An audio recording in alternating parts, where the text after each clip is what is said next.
Judy Ann Santos at Ryan Agoncillo nagkaroon nga ba ng secret annulment? Sa kabila ng kanyang patuloy na paglilinaw sa issue, magpasa hanggang ngayon ay hindi pa rin mamatay-matay ang secret annulment di umano ni Judy Ann Santos at asawa niyang si Ryan Agoncillo. Kaya naman nang muling matanong ang young superstar ukol dito, hindi niya napigilang pagtawanan na lamang ang issue. Kasunod nito, sinagot din ng award-winning actress ang intrigang pambababae di umano ni Ryan. Paliwanag ni Juday, wala raw siyang nakikitang masama sa pakikipagkaibigan ng kanyang asawa sa babae. Dagdag pa ng TV host actress, 150% daw ang trust and loyalty ng kanyang asawa. Despite all the intrigues, Juday remains positive. Proud and overwhelmed with happiness ang aktres, dulot na rin ang nag-uumapaw na swerte sa kanyang buhay at karera sa masalimuot na mundo ng showbiz. Bakit nga ba tila hindi nilulubayan ang issue ng hiwalayan ng mga relasyong larawan ng kaligayahan at lubos na pagmamahalan?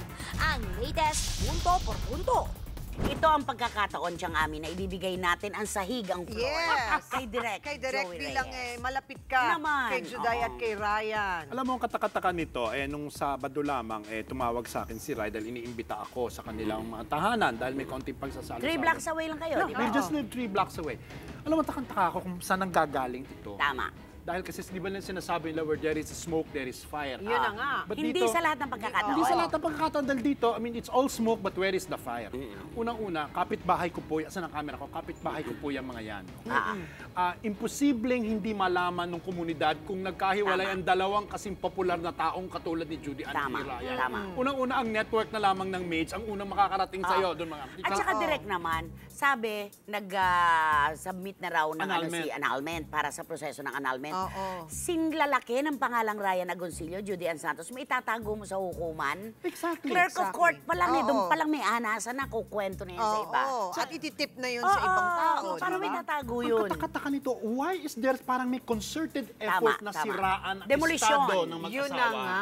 At kung talagang merong gumagawa no, nakakalungkot naman. Kasi para bang hindi ba sila pwedeng makakita man lang ng masayang mag-asawa, masayang pamilya na nagsasama ng maganda, maayos, tahimik? Ang sabi raw sa showbiz, kapag naghiwalay, pinagbabalikan. Pagka nagkabalikan, pinaghiwalay ulit.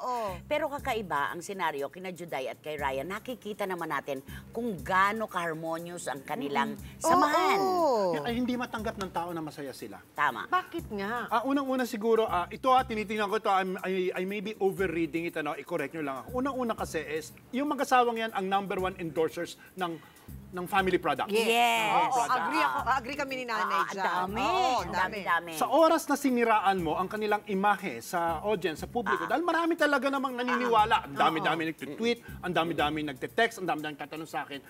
Aabot yan sa advertisers at magdududa rin ng advertisers.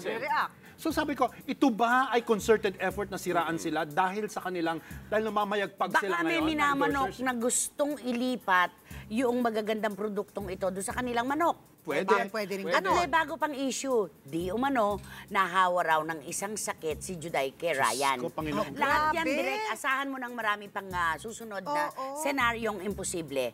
Kasi nga, pagka ganyan na demolisyon ang ginagawa, kahit ano na lang, kung walang butas, gagawa sila ng butas. Okay, diba? Para sa mga manonood, ito yung isang pahabol lang. Kauuwi lamang ng mag-asawa, mula sa kanilang bakasyon. ang kanilang yearly vacation tuwing birthday ni Juday. Kagagaling lang nila sa Amerika. At last weekend, on Sunday, they celebrated a very important day in their lives because has something to do with their children.